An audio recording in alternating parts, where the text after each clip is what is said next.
guys, dito kami ngayon sa Hidalgo Street sa Quiapo, Manila. Dinayo namin ang kanilang luto na ayan, sotanghon overload. Sotanghon overload na sa halagang 80 pesos lang.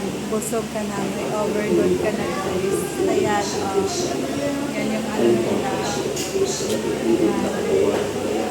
Ayan guys.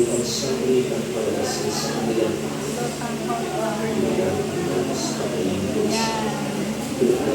Kaya hindi ako kumakain ng beef guys, pero dahil natikman ko ang kanilang overload na sotanghon, talagang napakain talaga ako kasi wala kang malasahan or maamoy na ang hit.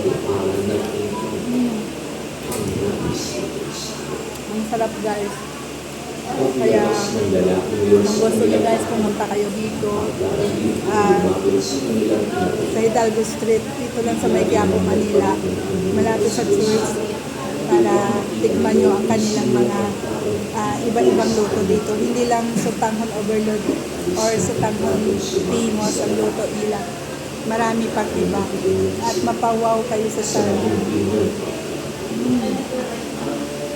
Okay, sunod natin.